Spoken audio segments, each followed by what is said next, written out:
안녕하세요. BTX입니다. 오늘은 출애굽기 20장입니다. 하나님은 이스라엘 백성과 언약을 체결하기 위해서 계명들을 지킬 것을 요구하십니다. 다양하고 자세한 계명들 중에서 10계명은 하나님의 명령, 규례, 법도의 집대성이라고 할 수 있습니다. 유대교의 전통은 1절에서 2절도 1계명으로 보고 있지만 많은 사람들은 10계명의 서언으로 보고 있습니다. 이러한 구절들에서 강조하는 것은 여호와 하나님이 이스라엘 백성을 노예 생활을 하던 애굽에서 구원하시고 인도하셨다는 것입니다. 그 여호와 하나님은 조상들과 언약하셨던 분으로서 언약을 지키시고 당신의 백성을 애굽의 종살이에서 구원하신 것입니다. 이스라엘 백성이 애굽의 종에서 해방되어 자유를 얻은 것이지만 그 자유는 곧 하나님의 종이 되는 것을 의미합니다. 다시 말하면 인생의 주인이 바뀐 것입니다. 이제 이스라엘의 새로운 주인이신 하나님은 당신이 친히 구원하신 백성과의 관계를 유지할 수 있는 계명을 주시겠다는 것입니다. 하나님은 당신의 백성에게 그러한 계명을 주실 수 있는 권리가 있으심을 천명한 것이죠. 이와 같이 율법은 하나님이 이미 구원받은 백성에게 주신 것이지 계명을 조건으로 구원을 주신다는 것이 아닙니다. 구원은 무조건적인 하나님의 은혜와 선택이고 율법은 구원받은 자들의 책임과 의무로 주신 것임을 기억하며 구원받은 자로서 그 계명을 따라야 할 것입니다. 3절부터 11절에 나오는 1계명부터 4계명까지는 하나님과 사람 사이에 세워진 계명이라고 할 수 있습니다. 이스라엘 백성은 자신들을 구원하신 하나님만을 섬겨야 했습니다. 이스라엘 백성은 애굽의 막강한 신들로부터 구원하신 여호와 하나님이 가장 강력한 분임을 체험했습니다.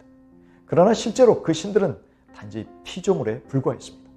오직 여호와 하나님만이 진정으로 신이라는 것을 알았으니 다른 신들을 두어서는 안 되었습니다.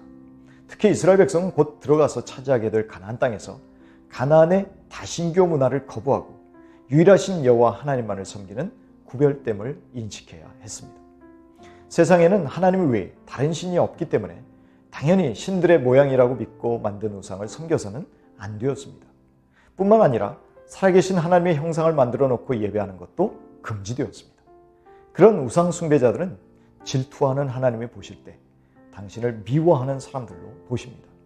우상 숭배하는 당신의 백성들을 질투하시는 하나님은 아내에게 절대적인 사랑과 순종을 요구하는 남편으로 묘사되고 있습니다. 그래서 하나님은 우상 숭배자들이 3, 4대에 걸쳐 죄의 대가를 치르게 하실 것이라고 경고하십니다. 하지만 하나님을 사랑하고 하나님의 계명을 지킴으로 우상 숭배에서 멀리 떠난 사람은 영원히 은혜를 받게 됩니다.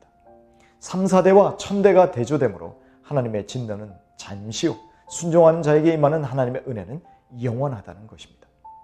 보이지 않는 하나님을 내가 생각하는 이미지로 포장해서 내 의도를 전파하고 그 이미지에 하나님을 숭상하게 만든다면 이 역시 동일하게 배격해야 할 우상숭배라고 할 수 있을 것입니다. 하나님의 이름을 망령되이 부르지 말라는 계명은 하나님의 이름을 헛되이 함부로 부르지 말라는 명령입니다. 한마디로 하나님을 모독하지 말라는 것이죠.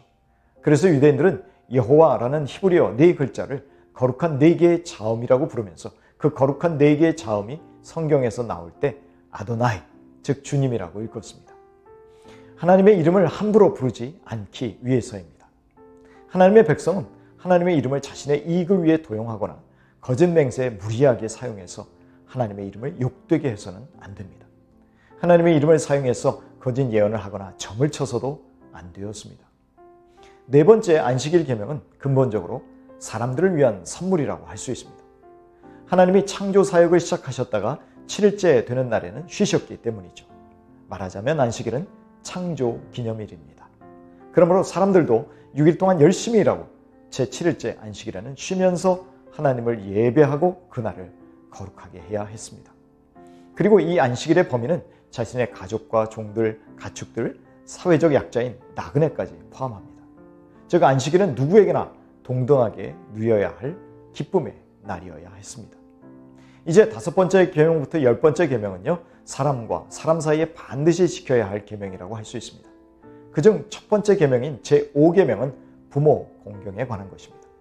공경하다라는 히브리 단어는 기본적으로 무겁다라는 의미입니다. 즉 부모님을 가볍게 여겨서는 안 된다는 것이죠. 부모 공경은 사람 간의 관계에서 가장 존중될 가치가 있다는 것입니다. 이렇게 하나님의 명령에 순종하면 세상에서 가장 큰 복 중의 하나인 장수의 복을 베풀어 주실 것입니다. 그래서 그 약속에 있는 첫 계명으로 불립니다. 사람은 남녀노소 지위의 고하를 막론하고 모두 하나님의 형상대로 지음받은 존귀한 자들입니다.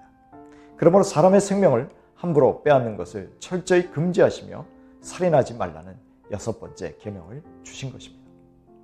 그리고 여기서의 살인은 일상적인 삶과 관련된 개인적인 살인을 의미합니다.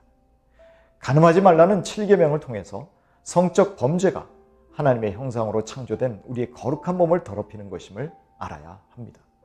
이 계명은 궁극적으로 하나님이 세우신 최초의 기관인 가정을 보호하시기 위함입니다. 도둑질하지 말라는 8계명은요, 이웃의 사적 소유물을 존중하고 모든 일에 있어서 정직해야 할 것을 말씀하고 있습니다. 제9계명은 개인의 이익이 충돌하고 분쟁함으로 재판을 하게 될 때 거짓 증인들이 담합하여 재판의 결과를 뒤바꾸는 불의한 일이 있어서는 안 된다는 것입니다. 마지막 10번째 계명은 인간의 탐심에 대하여 경고하고 있습니다. 이러한 탐심은 이웃의 삶을 크게 파괴하기도 하지만 탐심을 가진 당사자를 파멸시킬 수 있기 때문입니다. 그리고 이 탐심은 곧 우상 숭배이기도 합니다. 왜냐하면 탐심을 가진 사람은 하나님보다 탐하는 것을 더 사랑하기 때문입니다. 야고보서 1장 15절입니다. 욕심이 잉태한 즉 죄를 낳고 죄가 장성한 즉 사망을 낳느니라. 하나님이 10계명을 선포하실 때 우레와 번개와 나팔소리와 산의 연기가 있었습니다. 백성은 멀리서 이것을 바라보았지만 두려움에 떨 수밖에 없었습니다. 하나님이 이렇게 위엄과 영광 중에 번개와 천둥 속에 임하심은 백성을 시험하고 경외하게 하기 위함이었습니다. 하나님을 두려워하게 하여 범죄하지 않게 하시려는 목적이었죠. 우리가 하나님 경외함을 유지하려면 거룩하신 하나님의 말씀을 가까이 해야 합니다.